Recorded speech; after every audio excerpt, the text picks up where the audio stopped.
You've hit play on the Screen Companion, where we'll help you pick something for movie night.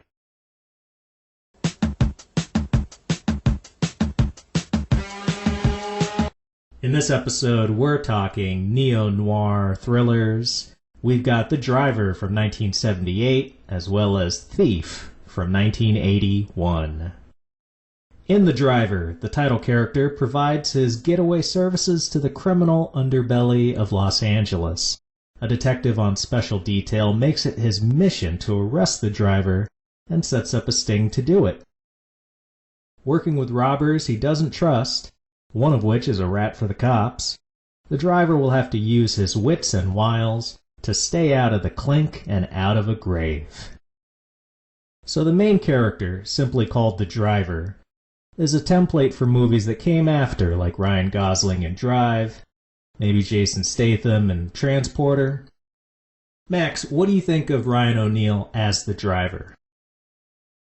I feel like he did a really good job of being just a monotone character from the start.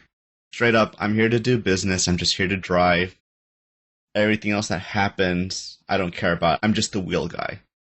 I'm not interested in anything else. Just make sure you're on time. Sounds very familiar.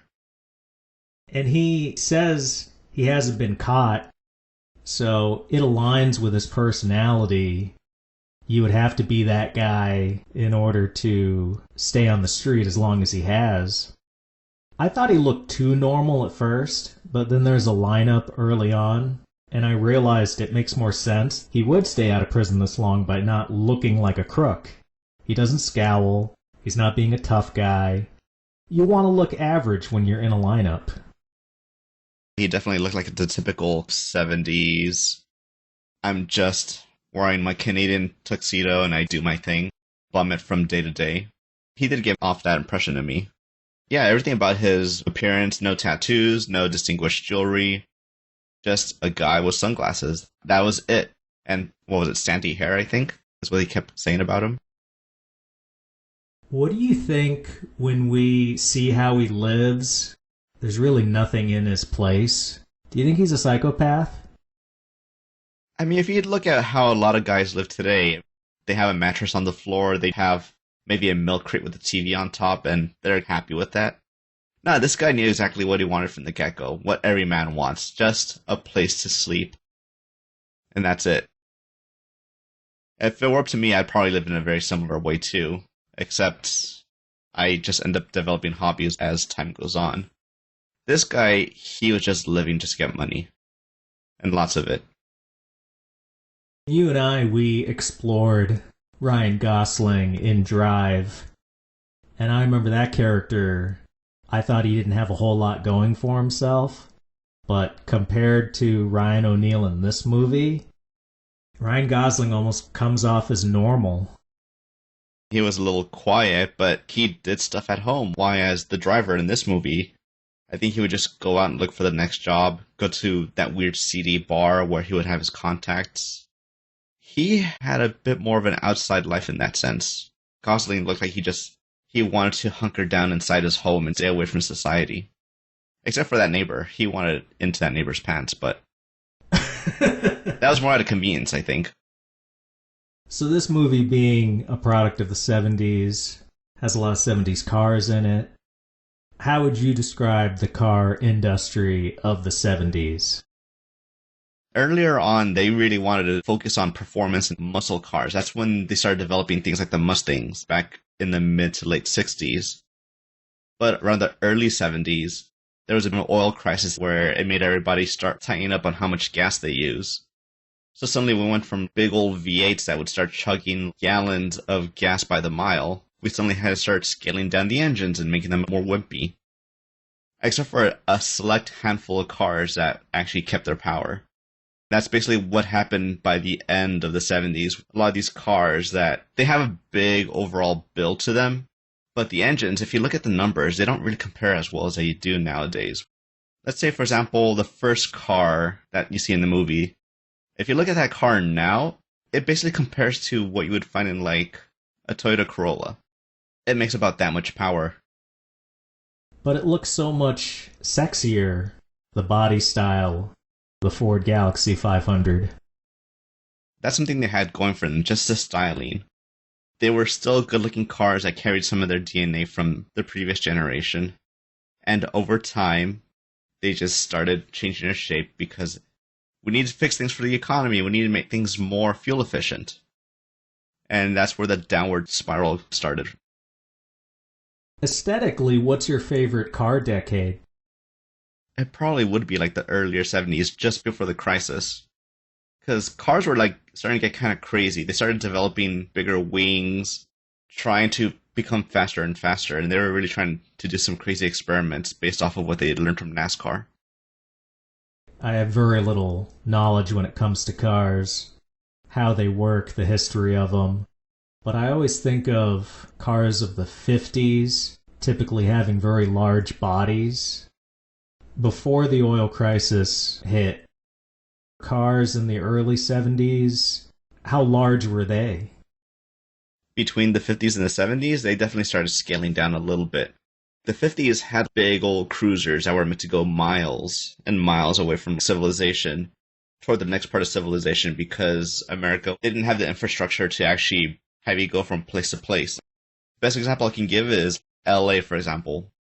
Back by the 50s, there was a whole lot of farmland in between little cities before all that farmland was developed into communities.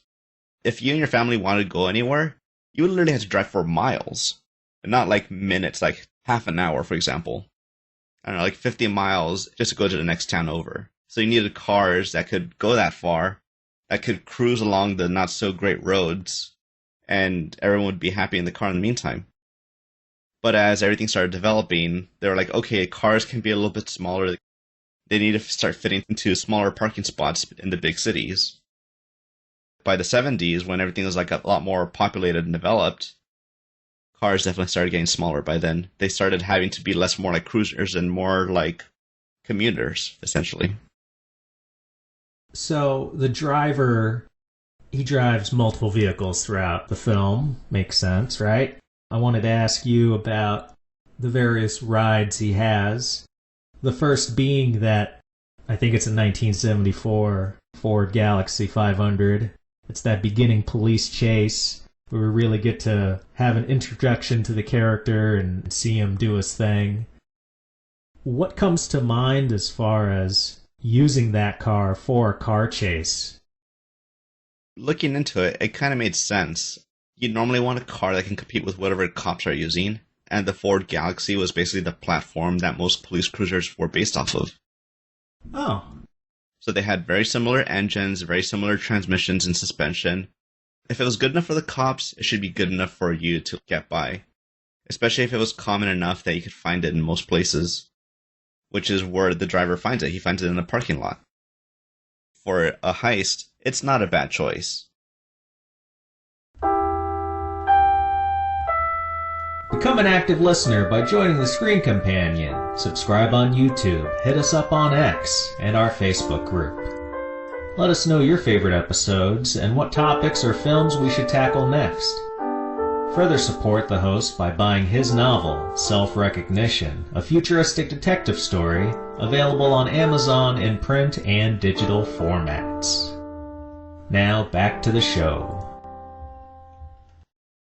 And then we have this 1970 yellow Mercedes-Benz, the 250S. I love the scene it's in because it's the driver being courted by some ne'er-do-wells that want him to drive for them on the next job. And one of the guys says to the driver, you know, I don't really think you have the goods. I don't think you're a very good driver. Prove it. Ryan O'Neal gets behind the wheel of their Benz. I can't believe it, Max. I was watching the scene going, I really like this car. It might be my favorite car in the movie. Within a few seconds of him driving it, he totals it on purpose.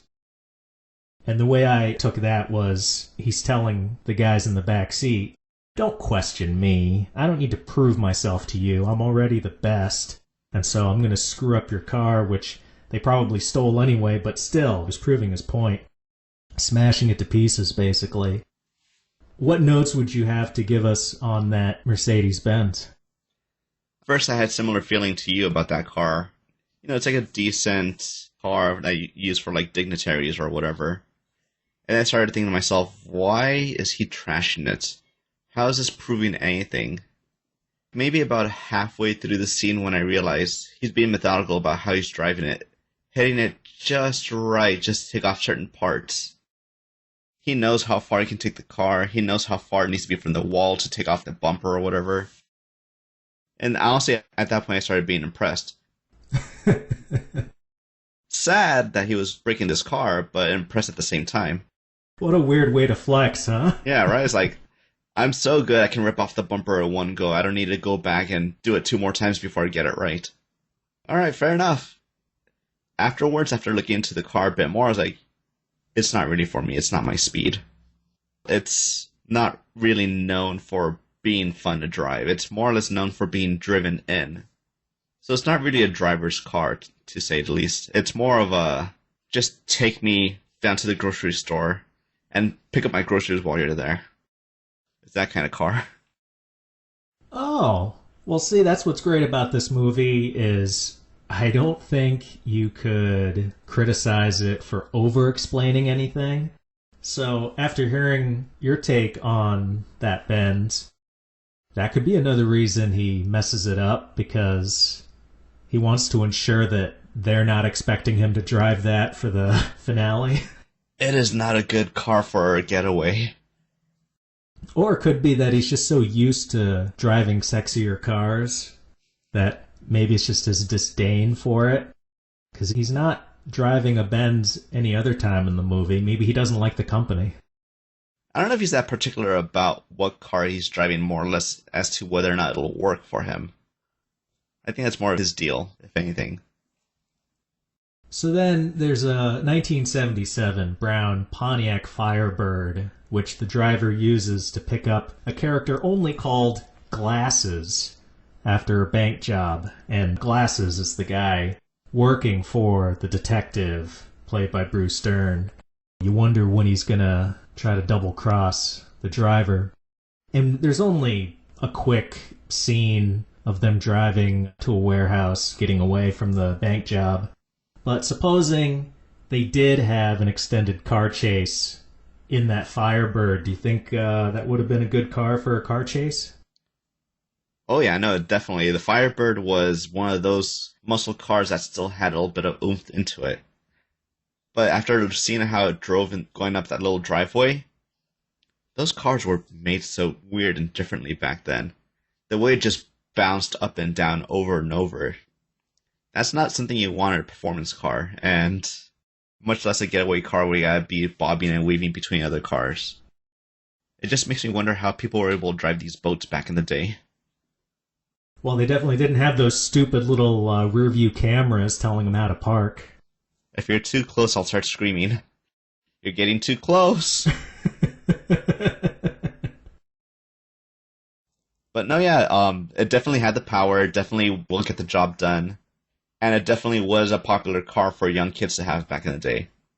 One of the cars that should have stuck around a little bit longer.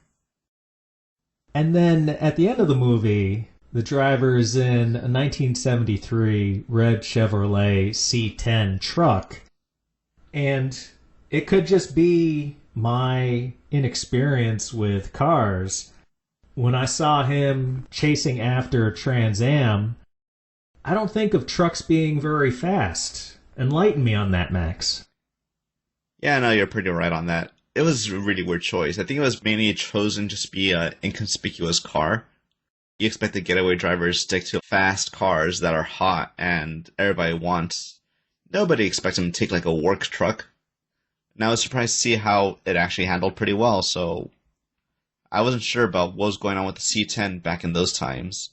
What I can tell you is that later on, like around the 90s, pickup trucks were starting to become more into the performance side. Like they had the Ford F-150 Lightning, they had this other pickup truck called the Cyclone, spelled with an S, and I've actually seen out in competitions racing around the parking lot. It was an idea that I think became really popular later on. And this pickup truck that he was driving seemed like just a regular work pickup truck. So I have no idea why it stuck around as long as it did. But I was actually kind of happy to see that they were doing something unique, something a little out of the box and crazy at the time. Compared to the Trans Am, was that truck in more danger of flipping over? You would think so. To me, it looked like it would have been early on. I don't know if that pickup truck was modified in any way for the film in order to get it to do those stunts, but I'm surprised it didn't roll over. It makes more sense to me if they're having to deal with traffic so that Trans Am can't hit full speed. But aren't there parts during that car chase where it really is just the two of them on some empty side streets? Yeah, that truck should not have kept up the way it did, especially against the Trans Am. But because it doesn't over-explain things, I'm willing to give it the benefit of the doubt. Like you mentioned, maybe the driver did something under the hood. We'll never know, but to make the movie make more sense, let's just say he did. What stands out about the driving scenes in this to you? I feel like they took a page out of some of the earlier driving movies. What was one of them? I think it was Bullet, where there's no music during the drive scenes. It's all car audio. It's like somebody saw the movie and they were like, hey, that's a pretty good formula. Let's keep it going. And that's one thing I kept noticing over and over. Just nothing but pure engine noises, tire squeals, and the occasional city property being destroyed. That's all it was. There was no music. There was no chatter over anything. Just pure driving. You must enjoy that more than having music over it, right? Actually, yeah, it did make the scenes better for me in that sense. Well, you say Bullet. It reminded me of that other car movie we did, Le Mans. And yeah, the driving is king in that one. Very immersive. Almost makes it feel like a documentary instead of a movie. Like I'm watching an episode of Cops or something. Well, Cops is more fun at times, too. I noticed that the driver doesn't wear driving gloves. Do you think that's a mistake in his line of work? I never thought about that. You do bring up a good point. He does wipe down stuff before he starts getting rid of it, like you see in the first scene with the Ford Galaxy. He probably should have started wearing driving gloves just for the fingerprints. But as to the actual driving, does that help at all? I'm going to say yes, because based on the period, these wheels were not really grippy. They were probably like that really hard, smooth plastic. And the right kind of glove would actually probably help grab the wheel better. I don't like saying that driving gloves had a purpose, but they definitely had a purpose back in the day. Well, I'm dense in this stuff, as I keep saying. Could you explain a little more the relationship between a tire and the steering wheel? What basically happens is when you grab a steering wheel and you turn the wheel, there's a bunch of like different mechanical parts that work together to translate that rotational motion to a linear motion onto the wheel. Right. And that basically causes the wheel and the tire to start turning together. And tire technology has come such a long way. You have no idea of it. The tires back in the day, the 70s, those would just pull you in different directions all the time. You would be fighting the steering wheel a lot more often, just keep the car going straight.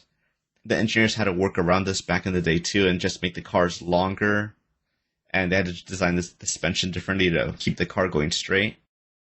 Okay, and so wearing gloves would just give you extra grip to have more control over that steering wheel and the tires? Just more grip for the steering wheel because the wheels are actually fighting back whenever you try and turn a car. Ah. The car wants to go straight. You try to not make it go straight. The car says no, no, no. But you say, yes, I don't care what you're saying, car. You're going this way. But between tire technology changing, between the way hydraulics have changed in cars, and also safety standards, they've really changed the way cars handle and what we actually touch in the car. Brakes have changed a lot more as well. Like, there are scenes I'm watching where the driver is hitting the brakes, turning the car, and then getting off the brake. And I'm like, nah, dude. You'd keep going straight. You'd crash into that other car. The movie would have ended after like 10 minutes. Power brakes are an amazing thing to have in a car, and this guy was just using one foot to use the brake. Going at those speeds, you probably need both. Well, with something like The Driver, how do you feel about minimalist films that have very basic stories? As a simple man, I like it. Easy to follow along, there's a lot less for me to try and map around. And it got straight to the point. Great for me. Planning on looking for work soon? My line of work is kind of hard to come by. Depends on where you look. Depends on who you are. I don't know. Some of the criminal types these days, they think that they're real cowboys. Think that they can just drive around, do whatever they want to do, whenever they want to do it. I respect a man that's good at what he does. I'll tell you something else. I'm very good at what I do. Now, last night... Oh, I forgot. His memory's not too good about last night. I remember everything. Alone in your room. Yeah, You can do better than that. I don't have to. I think when the plot is stripped down, it makes the individual scenes pop more because you can focus almost exclusively on the performances because there isn't a lot of exposition to keep track of. You get to live with Bruce Dern as the detective, wanting to take a bite out of Ryan O'Neal's ass. We're watching like an hour and a half movie here, and we have a little bit of time to try and get to know these people.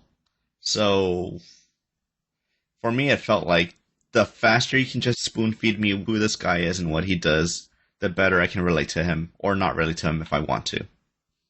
So then somebody like Isabelle Adjani's character, the credits, she's known as the player. What do you think her whole deal was? She mentions that she's basically a live-in prostitute, kind of going from bed to bed. I'm pretty sure her backstory is that she hit the skids through degenerate gambling, and that's why she's the player. Adding her as a character was kind of odd to me, because normally you would think that when you add in like a female side lead, that they would be more involved with the main character. And she wasn't. She was more of a partner for him in that sense. Not a romantic partner, but more of a, hey, we're both in this together. Let's just get through this. And I was surprised by that. But at the same time, it was like a breath of fresh air. He's not looking to get into her pants. He just wants a friend. No strings attached. Yeah, I feel like there are a couple times when she might be trying to start something, but it's not because she's in love. She's a prostitute. It's all business for her.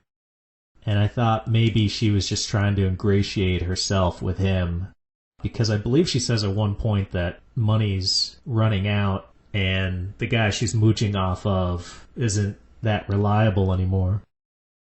I thought another part of it is also maybe she found him to be interesting and thrilling. Oh, all these other Johns, they just pay me whatever.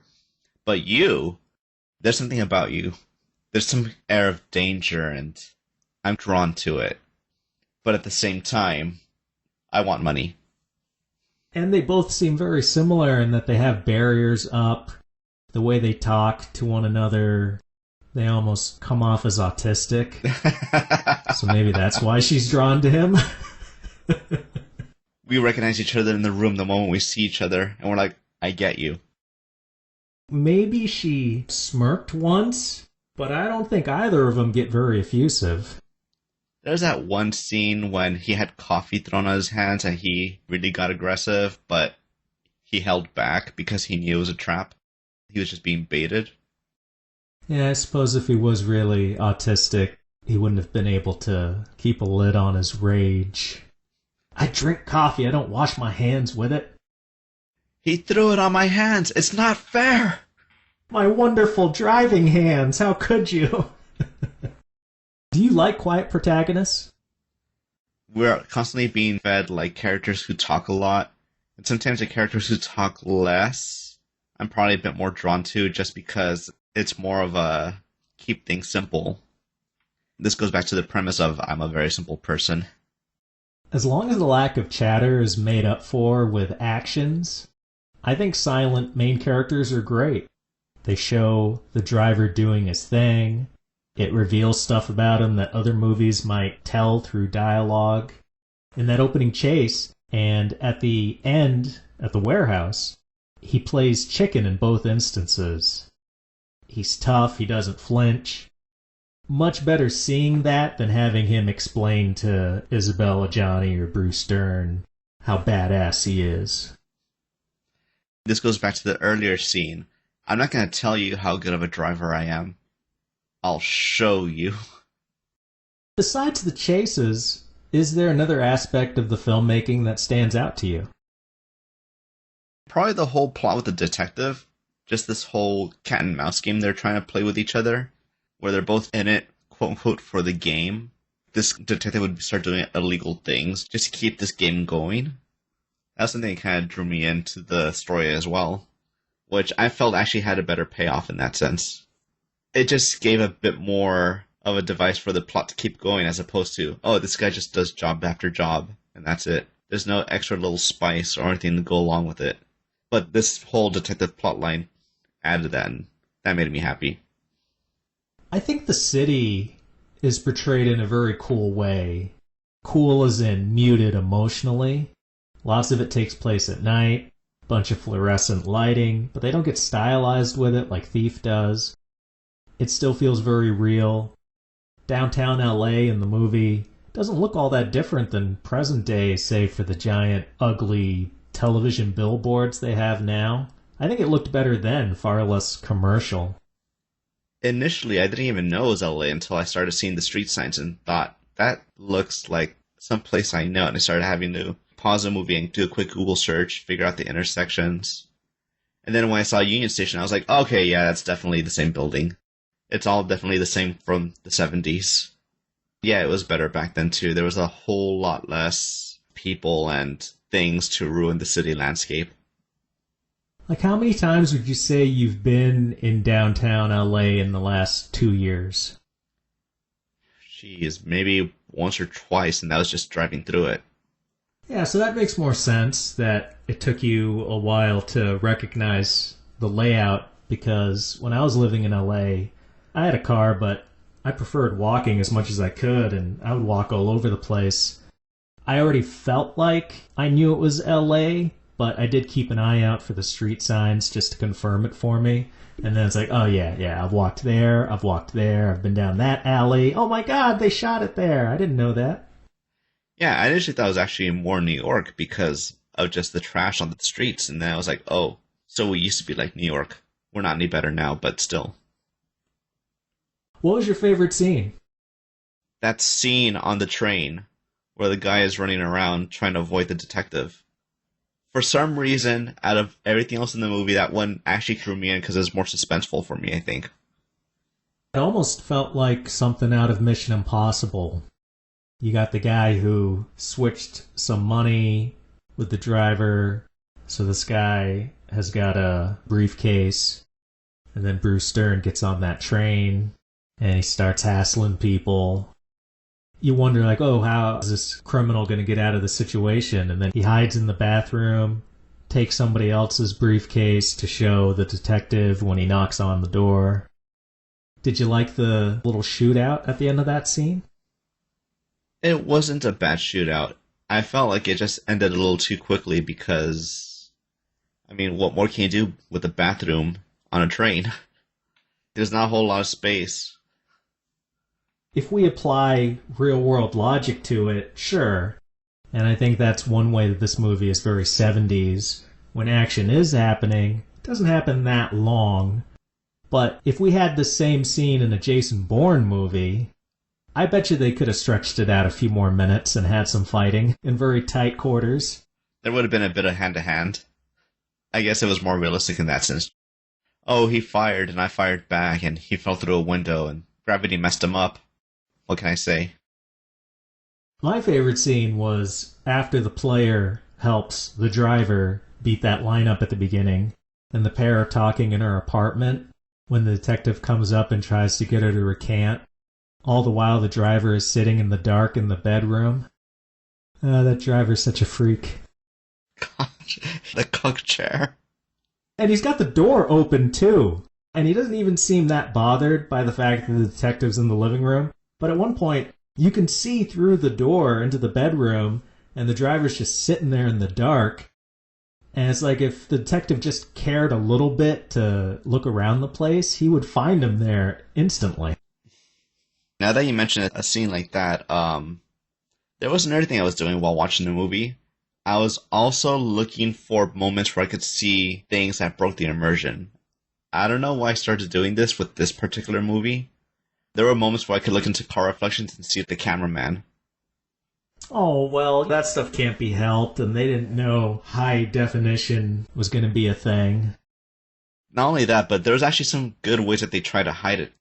Like, there's a scene where the driver is driving off in the C10 Chevy, and there's like a camera shot of him in the driver's seat, but the camera views from like the back of the truck, looking through the rear window. And if you look at the reflection carefully enough, you can see the cameraman hiding there with like a little cover or a little tent on top of him. Oh. Trying to blend into the sky scene from the reflection. But if you look just enough, you can see him there. Now, was this just watching the movie playing at regular speed, or did you freeze frame it? No, this was watching the movie at regular speed. The moment I saw a reflection, I was like, can I see anyone there? There he is! Hey, I guess it didn't grip you enough that you felt like you were going to get more entertainment out of looking for oopsies. I mean, it's still a good movie. It's just more of a... I'm thinking about the time period, and I'm looking at certain things like, how do they do these things? I think what initially got me started on it was seeing the first reflection, and then thinking about how they did some of the stunts, and looking for things like that later on.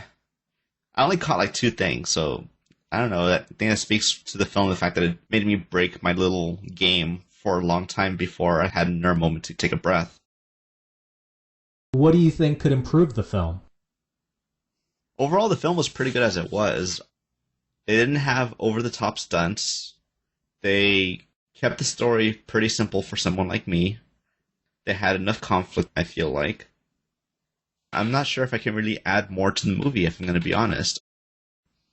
See if you agree with this. Alright. I don't have a problem with the tone. I can really get into some of these minimalist movies. But there's a story thing that I wish was a little different. We never get the detective squaring off with the driver in any frenetic way.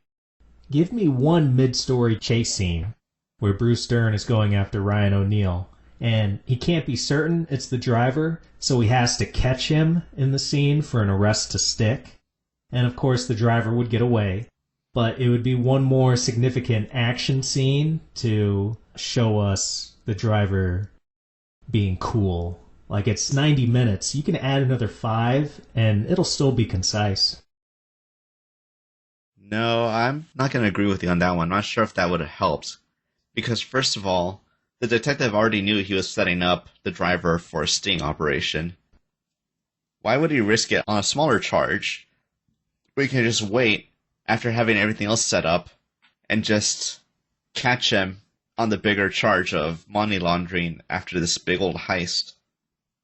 Well, not the exact delivery method that I just mentioned. That was just to set it up. But it didn't bother you at all that these guys, they're rivals, and we don't really see them interact in a big way until the end?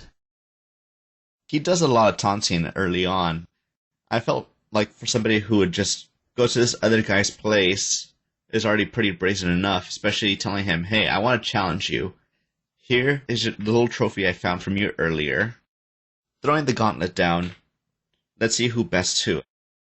If you do anything beforehand, before that scene, it might have worked, but I don't necessarily think it would have added anything extra. I like the confrontation scenes.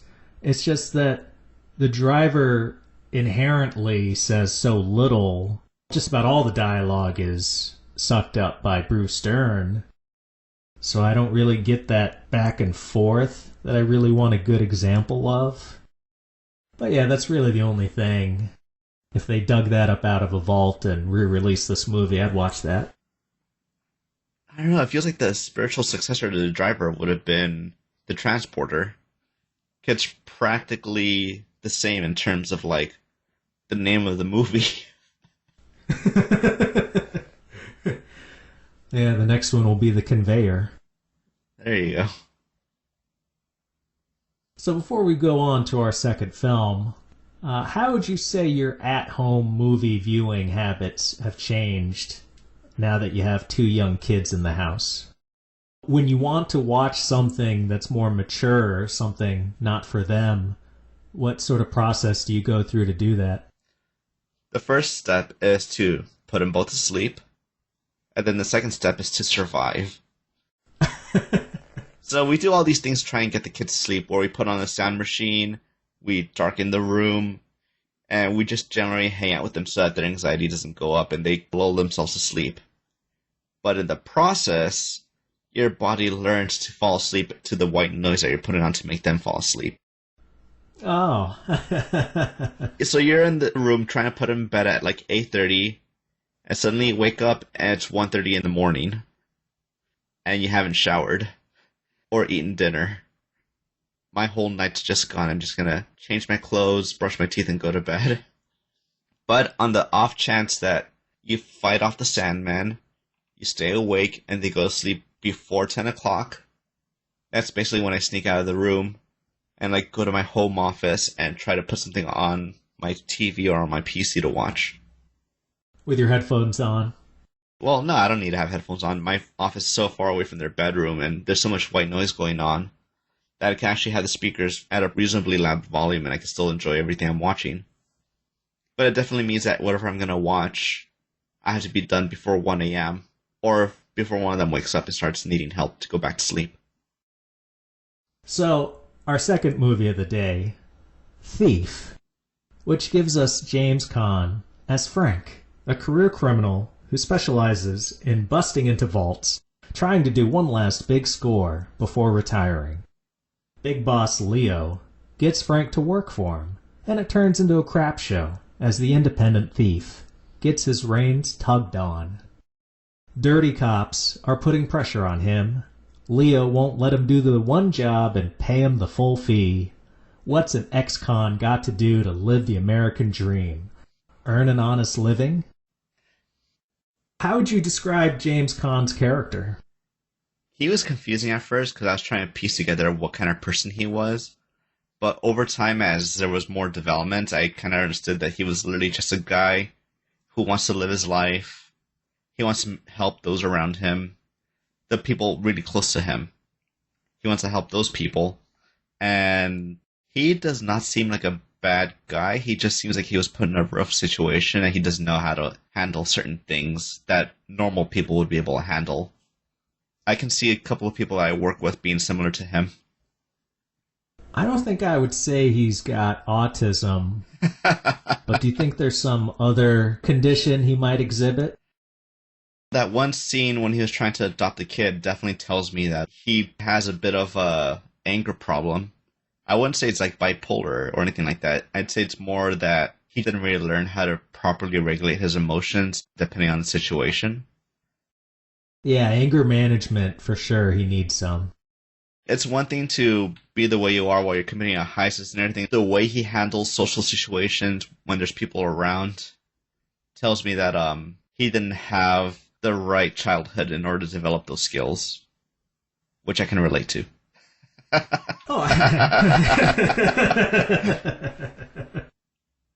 Well, after hearing you say all that stuff, that recontextualizes the ending for me, because one of the problems I had with it was he's basically going to have a final confrontation, and leading up to it, he burns all of his possessions. He's got like a little bar. He firebombs that. He's got a dealership, bombs all the cars. I was trying to figure out, why is he destroying all this stuff? But if you say that he's having a tantrum, then it makes a lot of sense. It's a little bit of that. It's also earlier on when Leo told him, everything that you have is because of me. I own it. It's basically what he was telling him earlier. His kid, his wife, his happy arrangement, and then he could take it all away in a second. I think this is more or less him just saying, nah, screw you. I'm going to burn it all down, and then I'm going to burn you down to make sure nothing could ever go your way. Well, I'm glad he doesn't firebomb the kid. He should have. If he was committed. Thief is known for its score by Tangerine Dream. And Tangerine Dream did a lot of scores in the 80s. They're well known for their Ridley Scott movie Legend score. Did you like it in this movie? I'll be honest, I didn't really notice the score. Oh. Well, if it didn't affect you negatively, I guess that's fine. Nothing about the music really drew me in more. I did hear there was a little bit of suspense every now and then, which I was listening for because of the previous movie where there was like almost no soundtrack or no sound score. So this time around, I was trying to actually tune in on that. No, it sounds like a typical suspense thriller to me. They're playing all the notes where they should. Okay. On its own, I think I'd play it on vinyl, sipping ginger beer in my favorite chair.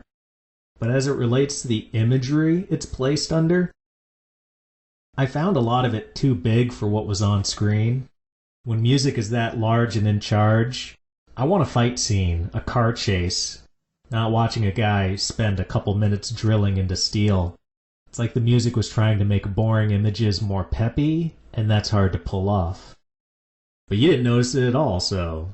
I'll be honest, during that scene, I was actually focused more on the drilling. I'm over here watching this guy's technique like, I see you're not putting any oil on that drill bit. You know you're just going to ruin it, right? Okay, you're pulling the drill in and out, that's good. You're taking the chips out, so you're drilling more efficiently. And at the very end, when he turns off the drill and turns off the magnet, I'm just thinking to myself, I know I'm the kind of idiot who would turn off the magnet first and have it fall and break my foot. Sounds like you really got into the process of the heist, which they do devote a lot of material on setting up the big score, the equipment they use, all that stuff. It sounds like you enjoyed those moments? Yeah, I was watching all the planning, I was watching their setup, and I was also critiquing the fact that they had no personal protection equipment that they needed. You had safety glasses, but where's your hearing protection? You're gonna get tinnitus before you're 40. And you're also a mechanically minded fella. You've got an engineering degree, so that probably played something in you getting into those scenes, huh? It definitely drew me in of like, let me see how this guy does it. Show me more. I see you're tapping out the lock. That's good. Go on. I like that stuff, that extra detail to a certain extent, but they did it in multiple scenes. I wish they just kept it to one. There's a part where Jim Belushi, who is the thief's helper, he's on his team, and Belushi is looking through wires and testing output. Okay, I get what you're doing. Can we move on from this? No, we gotta see him testing like 4 wires. Be glad they only did 4 wires and not 40, like they had right there. That's what would have happened in real life. They would have been jabbing every single wire, just trying to find the right one. They would have missed like 20 of them before they got the first one. They did you mercy by just shortening it down to those 5 minutes. What was your favorite scene? When that big heist was going on, the whole time of like, how are they going to deactivate that 5th alarm? How are they going to burn through the safe with that rod that they were talking about earlier? Just seeing all the pieces fit together, that's what really drew me in this whole movie, that one particular scene. And I was actually really amused by the fact that they had fire extinguishers on the side to put out the fire that was being started on the carpet because of the lamps. Yeah, that was a fun detail. You guys did think of everything. That's good. You mentioned the thief going to that adoption agency. I think that was probably my favorite because he does get all pissy. His girlfriend and himself, they don't have clean records. They can't adopt a kid. And he makes the point, I grew up in the system. It sucks. James Caan plays a cool customer most of the movie. It's nice to see him emote. But it's usually anger, isn't it? The man's got a lot of anger in him. He's got to get it out some way. Was there anything about the plot that didn't make sense? I don't know if it didn't make sense, but stuff that I felt necessary was the whole detective side in this movie. Because he's only in it for maybe about half of it. Once they put the little transponder onto that Amtrak shuttle, you never see or hear from him again. I would have hoped that there would have been a bit more of a payout with having him as a character, but all they have him do is just be a little mean to James Caan, and that's it.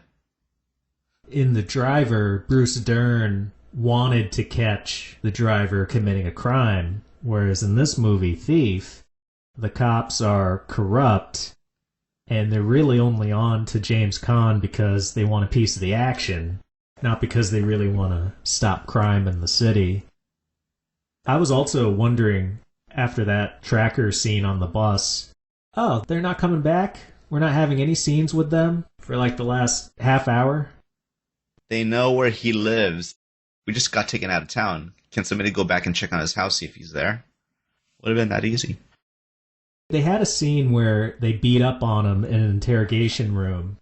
If they're going to go that far and they're dirty cops, who knows how far they drove before they realized James Caan wasn't there. I could see them being pretty darn pissed and doing some bad stuff to his character. They should not have been written off the way they were. There should have been at least one or two more scenes with them, with one of them leading to like the confrontation at the end. Something about the plot I didn't quite jive with. So the thief says he was in prison for a decade and learned everything he knows about stealing from Willie Nelson's character.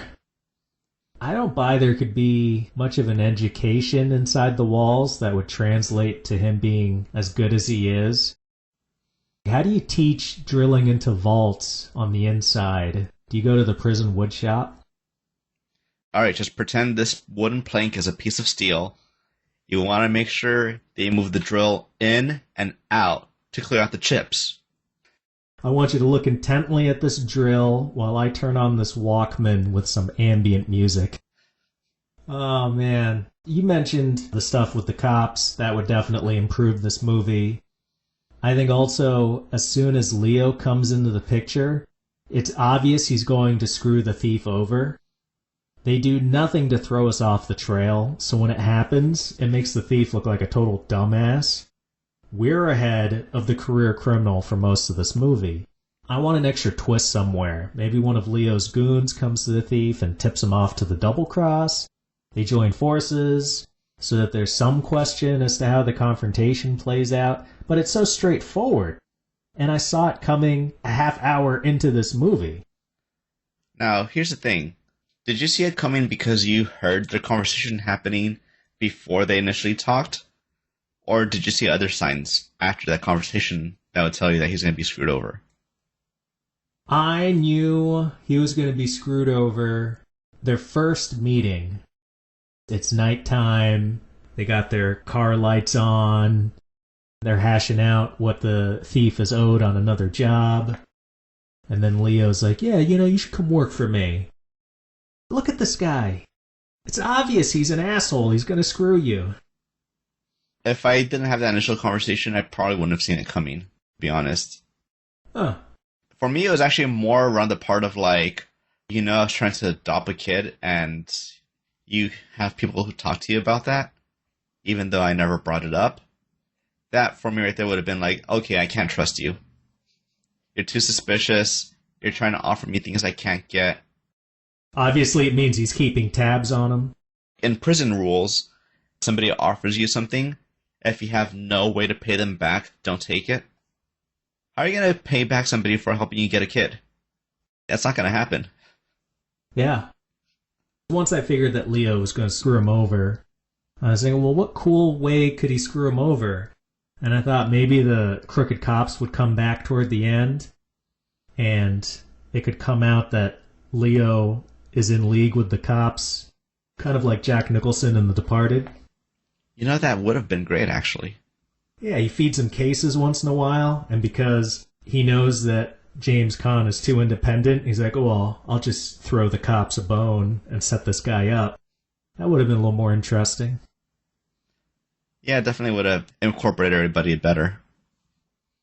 Do you notice any strong themes in this movie? Does it feel like the flick is saying anything? Maybe a small part of it is talking on the prison system and how there's this guy who is basically at death's door and all he wanted was just to get out of prison and die outside of the walls. And that's what he gets. So I don't know, I feel like that might say something about the whole prison system. But that's about it, really. That's the only real scene that spoke out to me of like, hey man, this is messed up. These criminals, they're criminals, but they're still people. You gotta remember that. Yeah, I guess there is that theme of failing penal system, because James Caan came up through that system, spent a big portion of his life in prison, and what did it do? It didn't rehabilitate him, it just made him a better criminal. We're gonna punish you, we're gonna take away your freedoms, and then once you finish serving your time, clean slate, you're good to go. Except you're not. You want to adopt a kid? Nope, too bad. You were a criminal. You served your time. But no, you're not reformed. Even if you have a car sales business and a bar, and you might actually make enough money to support this kid, nah, you're still a criminal, even though you've already finished your time. I'd point to the dirty cops trying to squeeze a bribe out of the thief, and Leo not holding up his end of the bargain, as this theme of folks who don't do the work exploiting the chumps that do. What is this? This is the cash part. Well, you're light. 830,000 supposed to be here, and I count what? 70, 80, 90. That's because I put you into the Jacksonville, the Fort Worth, and the Davenport shopping centers with the rest. I take care of my people.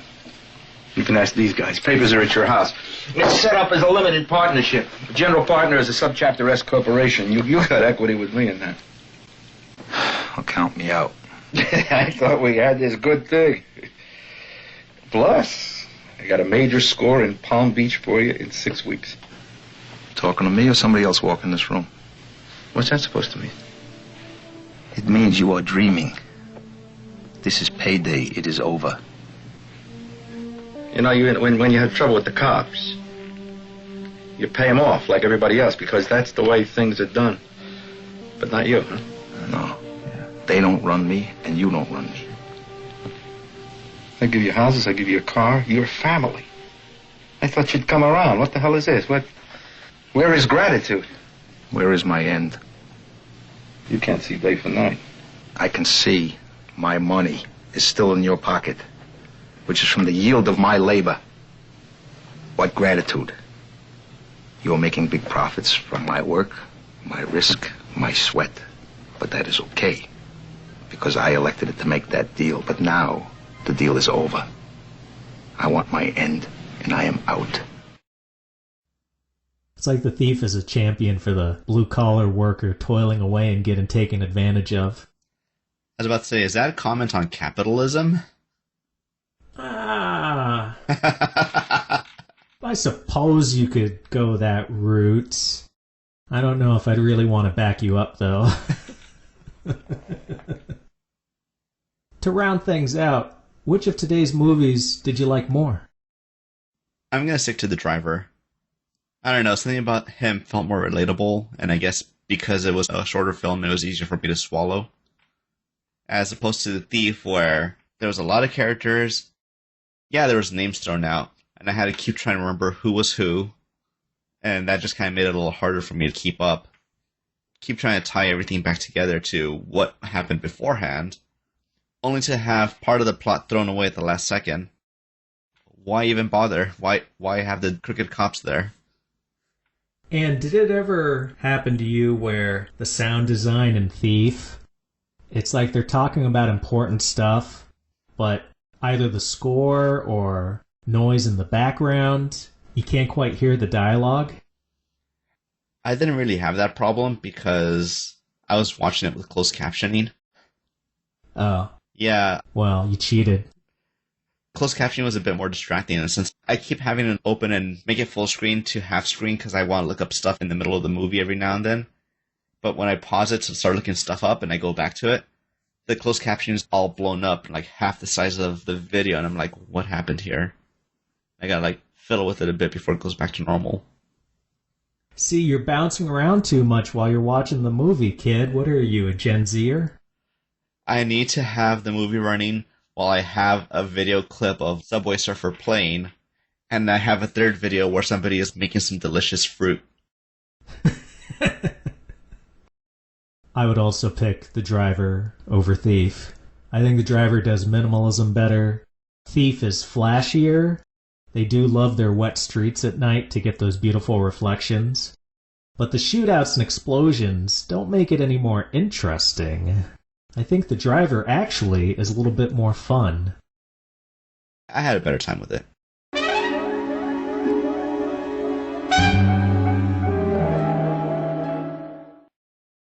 You've reached the end of this episode of The Screen Companion. Thank you for listening.